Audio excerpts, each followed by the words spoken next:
All right. Hi, class. Today is Tuesday, and we are on our second day this week of our novel study. So, yesterday we got back into Percy Jackson and learned a little bit more about him. So, today we're going to keep going with that. Remember, our question for this week is who do we think Percy Jackson's father is?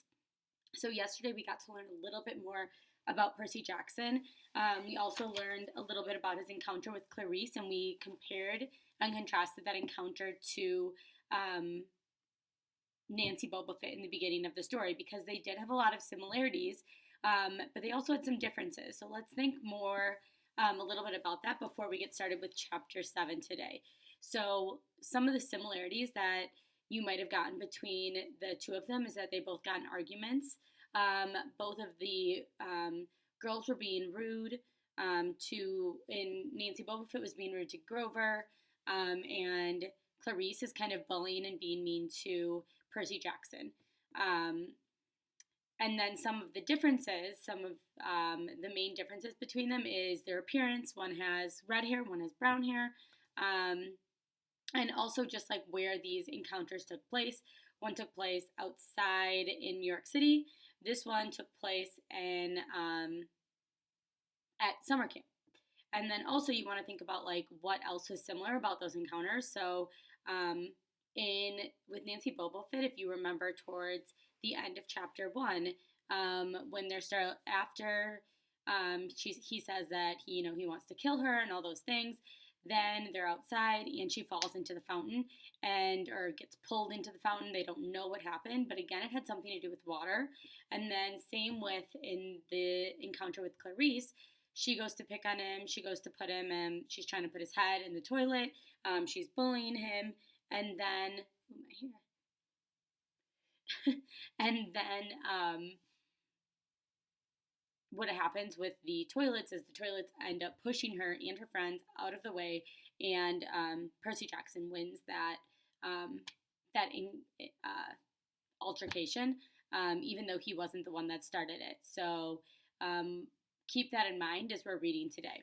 Today we're going to be talking about foreshadowing. Oh, and I want to remind you I'm wearing my Kansas jersey because today is our sports team day, and Kansas would have won the national championship if we had one this year. I know they would have because they were awesome. So I wanted to represent them today. Go KU. So today is day 142. Our objective for today is Kipsters will be able to identify foreshadowing in the text.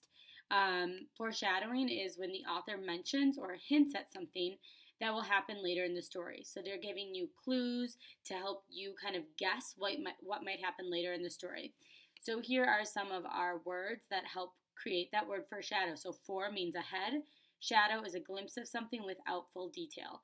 So foreshadowing gives you like a glimpse into the future, but doesn't give you all the details about what's going to happen. So how to identify foreshadowing? We look for incidents that happen early in the story that might relate to the main character.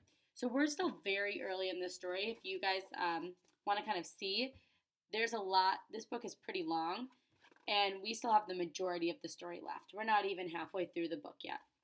So we're still in the beginning of the story. And then you want to look for clues that suggest what might happen next. So here's just a quick example. In the movie Bambi, the Disney movie about the deer, the mom warns Bambi to be careful in the woods. The next time she's out in the woods, she's shot by hunters. That's true. So the foreshadowing is her mom telling her to be careful in the woods. This is a hint that something bad is going to happen to Bambi in the woods if she isn't careful. And it did. So that event, or her mom saying that to be careful in the woods, kind of foreshadowed that later in the story something might happen in the woods. All right, so we are going to go through an example from this story. So one example, it says, what foreshadowing was there that Percy was a half-blood?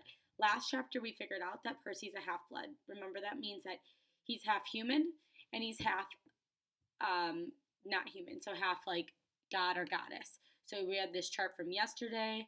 I also added this chart in as well today. It's just another chart with similar stuff.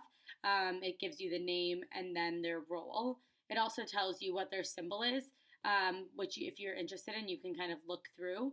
But these are just two different charts that you can look through. So he's half human, half god or goddess. So what was the foreshadowing that got us to think maybe something special is going on with Percy. So one event that foreshadowed that Percy was a half-blood, I'm looking right here, was the conversation that Percy overheard between Grover and Mr. Brunner in chapter 2.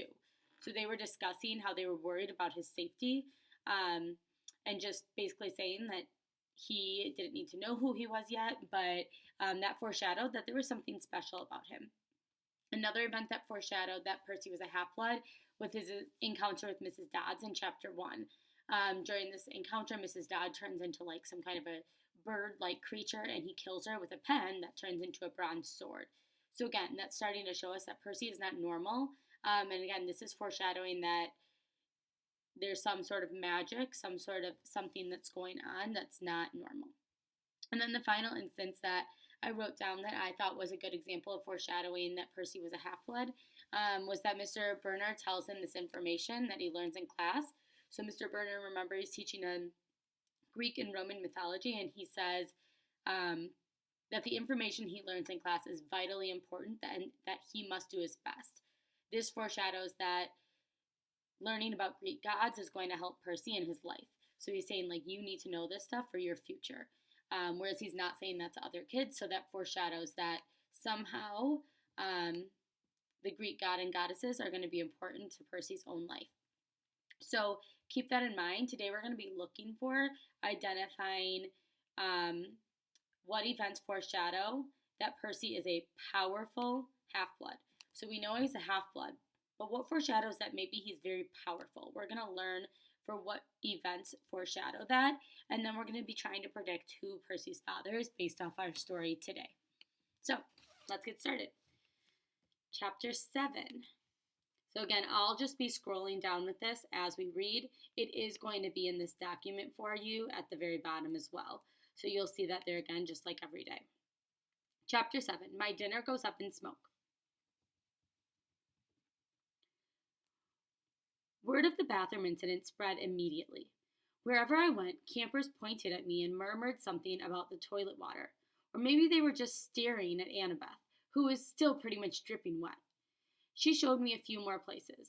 The metal shop where kids were forging their own swords, the arts and crafts room where satyrs were sandblasting a giant marble statue of a goat man, and the climbing wall, which was actually consisted of 2 facing walls that shook violently. Dropped boulders, sprayed lava, and clashed together if you didn't get to the top fast enough. Finally, we returned to the canoeing lake, where the trail led back to the cabins.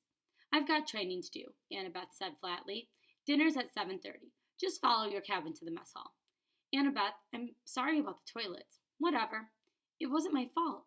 She looked at me skeptically, and I realized it was my fault. I'd made the water shoot out of those bathroom fixtures. I didn't understand how, but the toilets had responded to me. I had become the one with the plumbing. You need to talk to the Oracle, Annabeth said. Who? Not who, what? The Oracle. I'll ask Chiron. I stared into the lake, wishing somebody would give me a straight answer for once.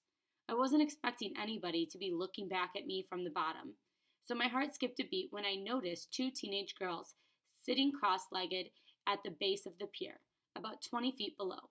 They wore blue jeans and shimmering green t-shirts, and their brown hair floated loose around their shoulders as minnows darted in and out. They smiled and waved as if I were their long-lost friend. I didn't know what else to do. I waved back. Don't encourage them, Annabeth warned. Naiads are terrible flirts. Naiads, I repeated, feeling completely overwhelmed. That's it. I want to go home now. Annabeth frowned. Don't you get it, Percy? You are home. This is the only safe place on earth for kids like us. You mean mentally disturbed kids? I mean not human. Not totally human anyway. Half human. Half human, half what? I think you know. I didn't want to admit it, but I was afraid I did. I felt a tingling in my limbs, a sensation I sometimes felt when my mom talked about my dad. God, I said. Half God. Annabeth nodded. Your father isn't dead, Percy. He's one of the Olympians. That's crazy. Is it? What's the most common thing gods did in the old stories? They ran around, falling in love with humans, and having kids with them. Do you think they've changed their habits in the last few millennia? But those are just, I almost said myths again.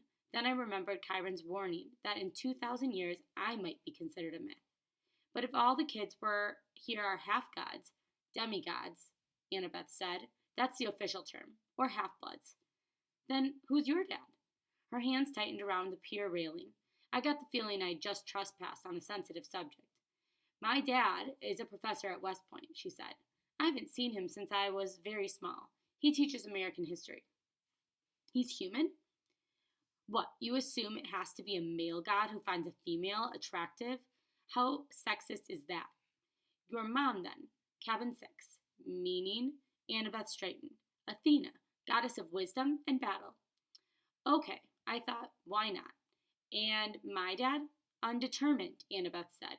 Like I told you before, nobody knows. Except my mother, she knew. Maybe not, Percy. Gods don't always reveal their identities. My dad would have. He loved her. Annabeth gave me a cautious look. She didn't want to burst my bubble. Maybe you're right. Maybe he'll send a sign. That's the only way to know for sure. Your father has to send you a sign claiming you as his son.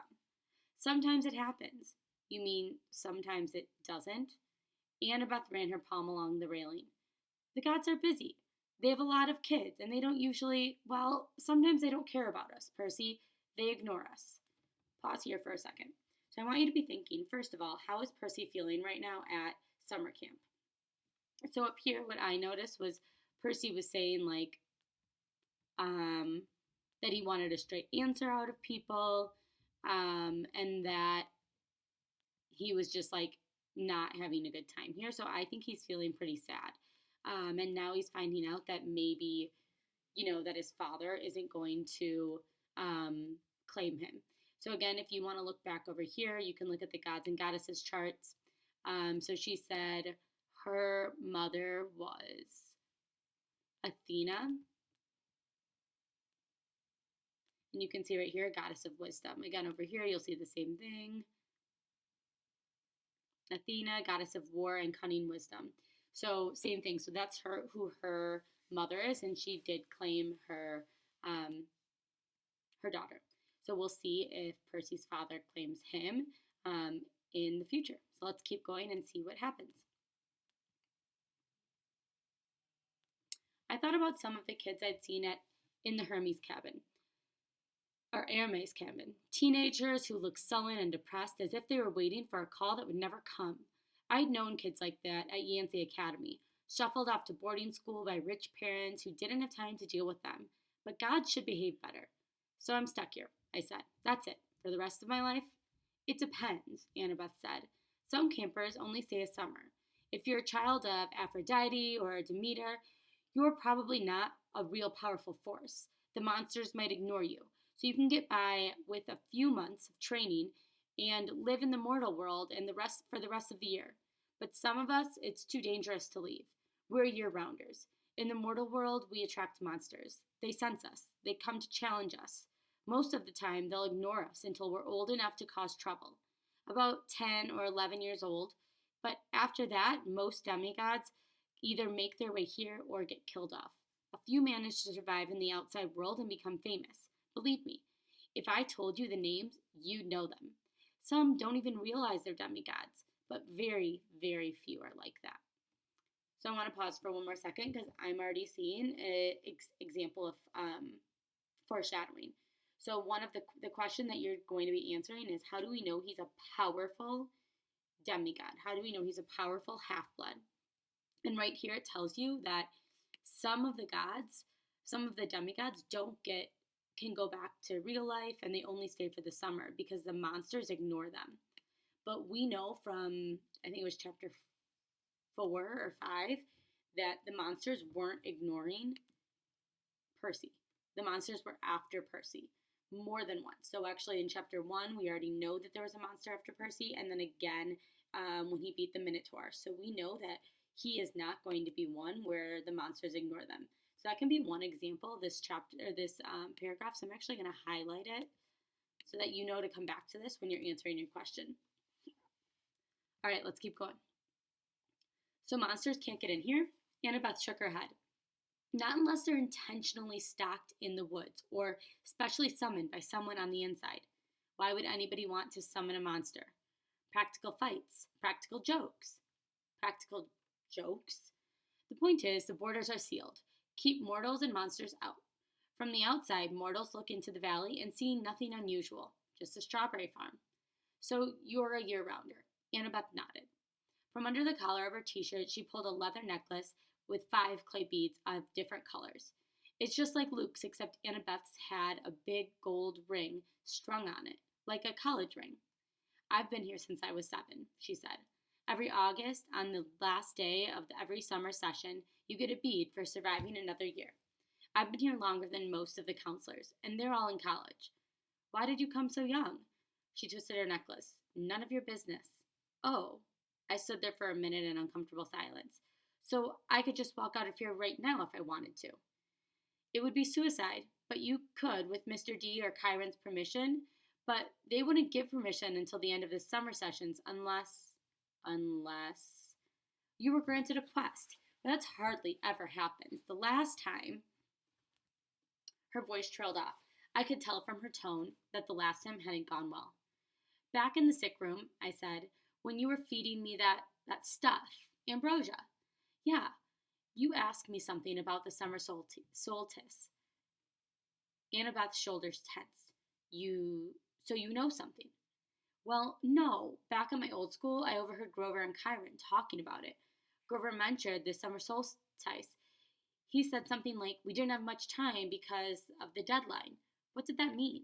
She clenched her fist. I wish I knew. Chiron and the satyrs, they know, and they won't tell me. Something is wrong in Olympus, something pretty major. Last time I was there, everything seemed so normal. You've been to Olympus? Some of us year-rounders, Luke and Clarice and I and a few others, we took a field trip during the winter solstice. That's when the gods have their big annual council. But how did you get there? The Long Island Railroad, of course. You get off that at Penn Station. Empire State Building, special elevator to the 600th floor. She looked at me like she was sure I must know this already. You are a New Yorker, right? Oh, sure. As far as I knew, there were only 102 floors in the Empire State Building, but I decided not to point that out. Right after we visited, Annabeth continued, the weather got weird, as if the gods had started fighting. A couple of times I've overheard the satyrs talking. The best I can figure out is that something important was stolen. And if it isn't returned by the summer solstice, there's going to be trouble. When you came, I was hoping, Athena can get along with just about anybody, except for Ares. And of course, she's got the rivalry with Poseidon. But aside from that, I thought we could work together. I thought you might know something. I shook my head. I wish I could help her, but I felt too hungry and too tired and mentally overloaded to ask any more questions. I've got to get a quest, Annabeth muttered to herself. I'm not too young. If they would just tell me the problem, I could smell barbecue smoke coming from somewhere nearby. Annabeth must have heard my stomach growl. She told me to go on. She'd catch me later. I left her on the pier, tracing her finger across the rail as if drawing a battle plan. Back at Cabin 11, everybody was talking and horsing around, waiting for dinner. For the first time, I noticed that a lot of the campers had similar features. Sharp noses, upturned eyebrows, mischievous smiles. They were the kind of kids that teachers would peg as troublemakers. Thankfully, nobody paid much attention to me as I walked over to my spot on the floor and plopped down with my minotaur horn. The counselor, Luke, came over. He and the Hermes family resemblance, too. It was marred by that scar on his right cheek, but the smile was intact. Found you a sleeping bag, he said, and here, I stole you some toiletries from the camp store. I couldn't tell if he was kidding about the stealing part. I said, thanks. No prob. Luke sat next to me, pushed it back against the wall. Tough first day? I don't belong here, I said. I don't even believe in gods. Yeah, he said, that's how we all started. Once you start believing in them, it doesn't get any easier. The bitterness in his voice surprised me, because Luke seemed like a pretty easygoing guy. He looked like he could handle just about anything. So your dad is Hermes? I asked. He pulled a switchblade out of his back pocket, and for a second I thought he was going to gut me. but he scraped the mud off of the sole of his sandal. Yeah, Hermes. The wing-footed messenger guy? That's him. Messengers, medicine, travelers, merchants, thieves, anybody who uses the roads. That's why you're here, enjoying Cabin 11's hospitality. Hermes isn't picky about who he sponsors. Go up here. I figured Luke didn't mean to call me a nobody. He had just lost his mind. You ever meet your dad? I asked. Once. I waited, thinking that if he wanted to tell me, he'd tell me. Apparently, he didn't. I wondered if the story had anything to do with how he got his scar. Luke looked up at it and managed a smile. Don't worry about it, Percy. The campers here, they're mostly good people. After all, we're extended family, right? We take care of each other. He seemed to understand how lost I felt, and I was grateful for that, because an older guy like him, even if he was a counselor, should have steered clear of an uncool middle schooler like me. But Luke had welcomed me into the cabin. He'd even stolen me some toiletries, and that was the nicest thing anybody had done for me all day. I decided to ask him my last big question, the one that had been bothering me all afternoon. Clarice, from Ares, was joking about me being a big 3 material. Then Annabeth, twice, she said that I might be the one. She said that I should talk to an oracle. What's that all about? Luke folded his knife. I hate prophecies. What do you mean? His face twitched around the scar. Let's just say, I messed things up for everybody else. The last 2 years, ever since my trip to the garden of the Hesperides went sour, Chiron hasn't allowed any more quests. Annabeth's been dying to get out into the world. She pestered Chiron so much that he finally told her he already knew her fate. He'd had a prophecy from the oracle. He wouldn't tell her the whole thing, but he said Annabeth wasn't destined to go on a quest yet. She had to wait until somebody special came to the camp. Somebody special? Don't worry about it, kid, Luke said. Annabeth wants to think that every new camper who comes through here is the omen she's been waiting for. Now, come on, it's dinner time. The moment he said it, the horn blew in the distance. Somehow I knew it was a conch shell, even though I'd never heard one before. Pause there. So, again, I want you to be thinking, how is Luke feeling right now in this, not Luke, I'm sorry. How is Percy feeling right now in the story? It seems like he's a little lost. So he's probably feeling a little bit upset. He's asking a lot of questions, but he's not really getting any answers. It kind of seems like people seem to think that he might be somebody special, but he doesn't really understand why. And then I want you to draw you to this line here where it says, the moment he said it, I heard a horn blow in the distance. Somehow I knew it was a conch shell, even though I'd never heard one before. So a conch shell is a shell from the ocean. So if you didn't know what a conch shell is, keep that in mind. Somehow he knew the sound of it, even though he's never actually heard one before. All right, let's keep going. That could be a little foreshadowing. Luke yelled, 11, fall in. The whole cabin, about 20 of us, filed into the commons yard. We lined up in order of seniority, so of course I was dead last. Campers came from the other cabins too, except for the 3 cabins at the end. In cabin 8, which had looked normal in the daytime, but was now starting to glow silver as the sun went down. We marched up the hill to the mess hall pavilion. Satyrs joined us from the meadow, naiads emerged from the canoeing lake, a few other girls came out of the woods, and when I say out of the woods, I mean straight out of the woods. I saw one girl, about 9 or 10 years old, melt from the side of a maple tree and come skipping up the hill. In all, there were maybe 100 campers, a few dozen satyrs, and a dozen assorted wood nymphs and naiads. At the pavilion, torches blazed around the marble columns. A central fire burned in the bronze brazier at the size of a bathtub. Each cabin had its own table, covered in white cloth trimmed in purple. 4 of the tables were empty. The cabin 11's was way overcrowded. I squeezed onto the edge of a bench with half my butt hanging off. I saw Grover sitting at table 12 with Mr. D, a few satyrs, and a couple of plump blonde boys who looked just like Mr. D. Chiron stood to one side, the picnic table being way too small for a centaur.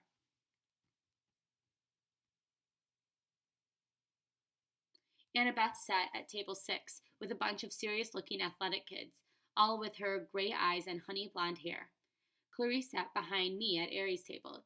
She'd apparently gotten over being horsed down because she was laughing and belching right alongside her friends. Finally, Chiron pounded his hoof against the marble floor of the pavilion, and everybody fell silent. He raised a glass. To the gods. Everybody else raised their glasses. To the gods. Wood nymphs came forward with platters of food, grapes, apples, strawberries, cheese, fresh bread, and yes, barbecue. My glass was empty, but Luke said, "Speak to it, whatever you want." Non-alcoholic, of course. I said, "Cherry Coke." The glass filled with sparkling caramel liquid. Then I had an idea. Blue cherry Coke. The soda turned a violet shade of cobalt. I took a cautious sip. Perfect. I drank a toast to my mother. She's not gone, I told myself. Not permanently, anyway. She's in the underworld. And if that's a real place, then someday... "Here you go, Percy," Luke said, handing me a platter of smoked brisket. I loaded my plate and was about to take a big bite when I noticed everybody getting up, carrying their plates towards the fire and in the center of the pavilion. I wondered if they were going for dessert or something. "Come on," Luke told me. As I got closer, I saw that everyone was taking a portion of their meal and dropping it into the fire. The ripest strawberry, the juiciest slice of beef, the warmest, most buttery roll. Luke murmured in my ear, "Burnt offerings for the gods. They like the smell." "You're kidding." His look warned me not to take this lightly, but I couldn't help wondering why an immortal, all-powerful being would like the smell of burning food. Luke approached the fire, bowed his head, and tossed a cluster of fat red grapes. Hermes. I was next. I wish I knew what God's name to say. Finally, I made a silent plea. "Whoever you are, tell me, please." I scraped a big slice of brisket into the flames. When I caught a whiff of smoke, I didn't gag. It smelled nothing like burning food. It smelled of chocolate and of fresh-baked brownies, hamburgers on the grill, and wildflowers, and 100 other good things that shouldn't have gone together, but did.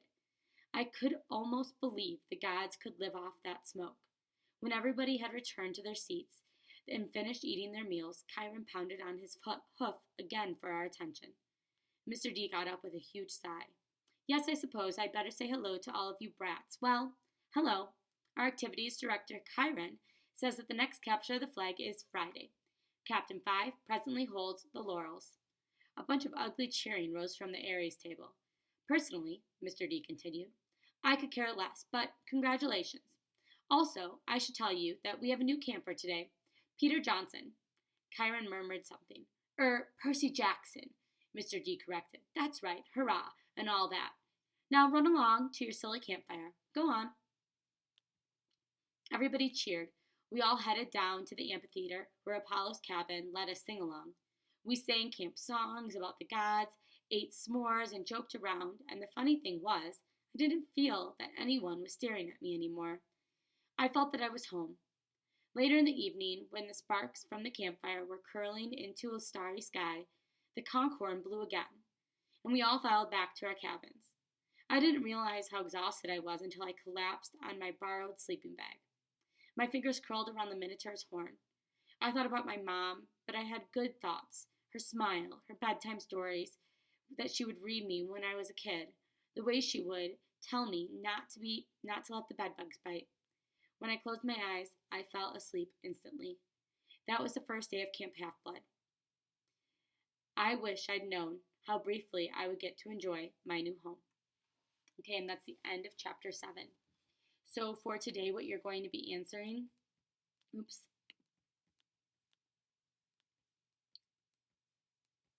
So what you're going to be answering is, what events foreshadow that Percy is a powerful half-blood? So I gave an example from chapter 1. In chapter 1, Nancy Bumblefoot is a bully who's picking on Grover. Percy is angry with her. He has to be careful so that he does not get into trouble. He'll get kicked out of Yancey Academy. Nancy continues to bother others, and Percy gets so mad that he ends up pushing her into the fountain. Somehow the water grabbed her, and Nancy was pulled into the water. So Percy didn't actually do that. He somehow had the water grab her. So that shows me that he might be super powerful. There's a few other examples in this story. One of them is at the end of chapter 6, beginning of chapter 7. There's a few more throughout chapter 7. I'm going to highlight some of the different areas in the story that I want you to refer back to look for foreshadowing in those paragraphs. And then I want you to type those in right here. So I'll put end of chapter 6, beginning of chapter 7, and then in chapter 7. Because this is one specific example that shows that he's probably powerful, just like this one did. And then I want you to see if you can find another one in chapter 7. And then down here, who do you predict Percy's father is? I want you to go back to the charts and look and see, based on what you've read in this chapter, this is not a right or wrong answer. I just want you to think about who do you think his dad might be and why. And you can type that in right here. All right, I'm excited to see who you predict his father is and what foreshadowing you find in these chapters. You're going to do awesome. And then tomorrow is Wacky Hair and Clothes Day, so we will pick up where we left off tomorrow. Have a great day. Bye.